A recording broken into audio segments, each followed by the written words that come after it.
अटल जी अपना परिचय कुछ यूं दिया करते थे। हिंदू तन मन हिंदू जीवन रग रग हिंदू मेरा परिचय। मैं शंकर का वह क्रोधानल कर सकता जगती छार छार। डमरू की वह प्रलय ध्वनि हूं जिसमें नचता भीषण संहार। रणचंडी की अतृप्त प्यास, मैं दुर्गा का उन्मत्त हास। मैं यम की प्रलयंकार पुकार, जलते मरघट का धुआंधार। फिर अंतरतम की ज्वाला से जगती में आग लगा दूं मैं। यदि धधक उठे जल थल अंबर जड़ चेतन तो कैसा विस्मय। हिंदू तन मन हिंदू जीवन रग रग हिंदू मेरा परिचय। मैं आदि पुरुष निर्भयता का वरदान लिए आया भू पर। पय पीकर सब मरते आए, मैं अमर हुआ लो विष पीकर। अधरों की प्यास बुझाई है पीकर मैंने वो आग प्रखर। हो जाती दुनिया भस्म सात जिसको पल भर में ही छूकर। भय से व्याकुल फिर दुनिया ने प्रारंभ किया मेरा पूजन। मैं नर नारायण नीलकंठ बन गया न इसमें कुछ संशय। हिंदू तन मन हिंदू जीवन रग रग हिंदू मेरा परिचय।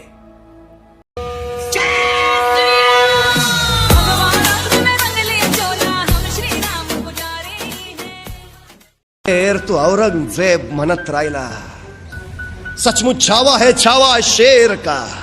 हमने आंखें निकाल दी उसकी लेकिन उसकी आंखें झुकी नहीं हमारे सामने। हमने जबान काट दी उसकी लेकिन उस जबान से उसने मांगे नहीं रहम के दो लफ्ज। हमने हाथ तोड़ दिए उसके लेकिन नहीं फैलाए उसने अपने हाथ हमारे सामने। हमने पांव काट दिए उसके लेकिन नहीं टेके उसने अपने घुटने हमारे सामने। हमने गर्दन काटी उसकी लेकिन उसकी गर्दन नहीं झुकी हमारे सामने। सचमुच छावा है छावा शेर का। या अल्लाह होंगे कामयाब कभी या ऐसे ही लौटना पड़ेगा खाली हाथ दिल्ली।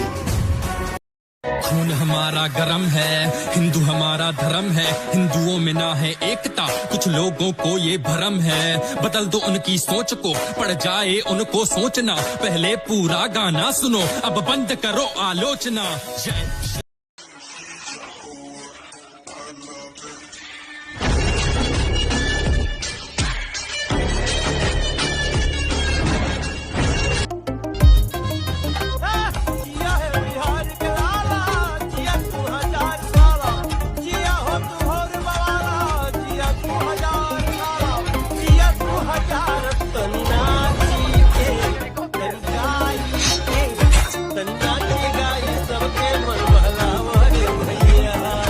कल्चर से, एक हिंदू कल्चर से जोड़ के देखती हूँ। मैं अपने आप को एक सनातनी मुस्लिम बोलती हूँ।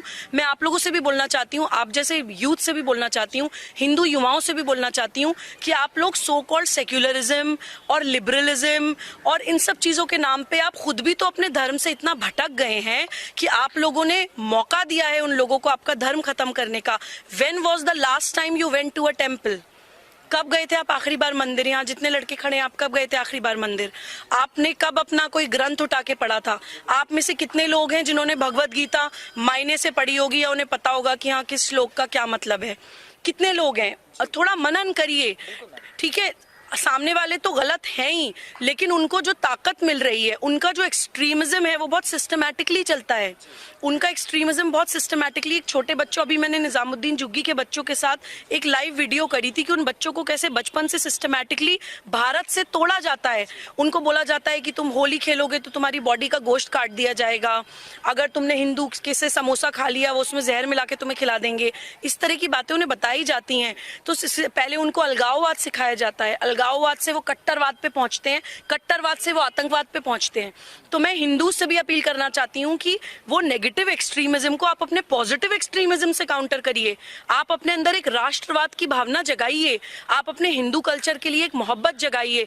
आप रियलाइज करिए कि जब भारत में जब ये सरकारें भी नहीं होती थी, आजकल नौजवान हर चीज में नौकरियां नहीं है, ये नहीं है, वो नहीं है, हर चीज के लिए गवर्नमेंट को क्वेश्चन करना स्टार्ट कर देते हैं। जब सरकारें भी नहीं होती थी, ये देश आर्यवर्त कहलाता था। जब हमारी हिंदू संस्कृति थी, ये देश सोने की चिड़िया कहलाता था। इकोनॉमिकली हम लोग कितने स्ट्रांग थे, उसके पीछे रीजन ये था कि हम लोगों के अंदर वो जो हिंदू कल्चर था, एक मतलब ये बहुत लंबा डिस्कशन हो जाएगा अगर मैं आपको बताऊंगी। हिंदू वे ऑफ इकोनॉमी आप पढ़िएगा कि अगर एक्चुअली में आप सनातन के हिसाब से चलेंगे तो आपकी इकोनॉमी कैसे ठीक हो सकती है। तो आप अपने आप को धीरे धीरे उस नेगेटिव एक्सट्रीमिज्म जो आपको तोड़ रहा है, ठीक है, सिस्टमैटिकली तोड़ रहा है, डेलिबरेटली तोड़ रहा है, एक एजेंडे के तहत तोड़ रहा है। आपको उससे लड़ना है, और वो सिर्फ इस देश के ही गद्दार नहीं है, उसमें इंटरनेशनल। मैं वो इंसान हूँ जो नमक हिंदुस्तान का खाता हूँ, लेकिन जीत पाकिस्तान की चाहता हूँ।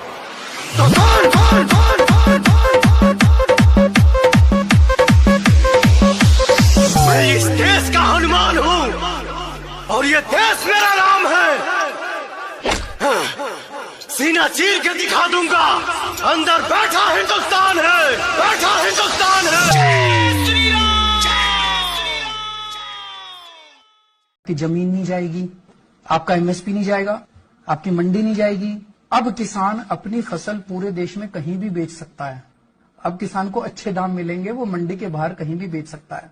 दिलीप जी, ये 70 साल के अंदर सबसे बड़ा क्रांतिकारी कदम होगा कृषि क्षेत्र में। 3 कानून हैं, ये तीनों कानूनों को मैं सदन के सामने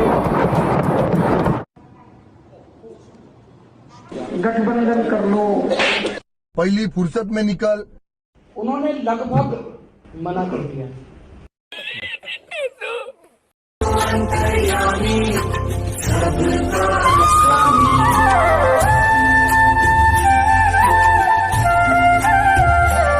मैं अपने विपक्ष के मित्रों से यही बात कहना चाहता हूं।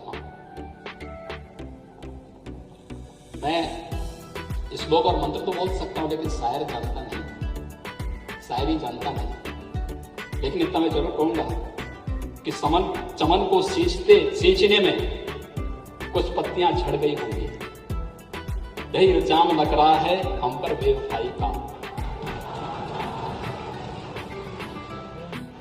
लेकिन महोदय, चमन को रौंद डाला जिन्होंने अपने पैरों से, वही दावा कर रहे हैं इस समन की रहनुमाई का। धन्यवाद।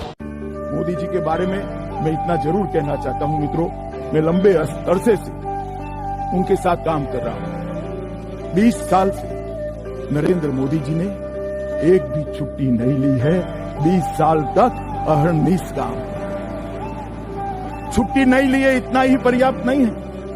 एक भी दिन जरा सी भी आलस मैंने हमारे नेता के जीवन में नहीं देखी है।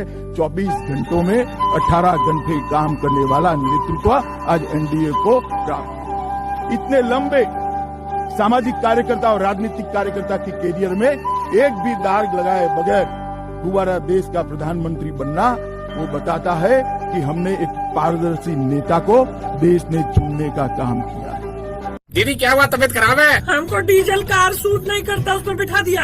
वॉमिटिंग होता है, खूब वॉमिटिंग होता है। मेरा तो जी मिचला रहा है, दिल कच्चा हो रहा है। गाड़ी में ही कर दी क्या आपने? हाँ, नीचे किया इधर अभी। अरे इसलिए तो विंडो सीट दी थी, बाहर मुंह निकाल के कर लेती, सबके ऊपर कर दी। तो दवाई ले लो उल्टी रोकने की। अभी और बाहर आएगा, गले तक उल्टी आ गया। ये फिश करी चावल लटका हुआ है, पीछे से कोई सतमोला हजमोला दे दो, पीछे पड़ा है। खीरा मूली ले लो नमक लगा के, जी साफ हो जाएगा। संतरा की गोली ले लो। मछली भी है, खट्टी मीठी। मछली नहीं, नॉर्मल मछली खाता है, वैसे वही निकलेगा। अभी 2 मछली खाया था, सब निकले। भगवा केवल वस्त्र नहीं है, परम पिता की इच्छा है। इसे पहनकर जिंदा रहना सबसे बड़ी परीक्षा है। भगवा पहना प्रभु राम ने, मर्यादा में बड़े हुए। भगवा दारे महावीर दुष्टों के सन्मुख खड़े हुए। भगवा बाना पहने योद्धा जब रण में आ जाता है, दुश्मन पर काल समान बरसता है, उसको खा जाता है। भगवा बाना पहने एक युवक अंग्रेजों से टकराता है, 23 वर्षों की अल्प आयु में भगत सिंह बन जाता है। वाह वाह वाह। छोटी सी बात फिर दोहराऊंगा मैं, आप लिख सकते हैं तो लिखिए, अगर बोल सकते हैं तो बोलिए, और चिल्ला सकते हैं तो चिल्लाइए, और अगर इन तीनों कामों को भी नहीं कर सकते तो जो चिल्ला रहा है उसके साथ खड़े हो जाइए।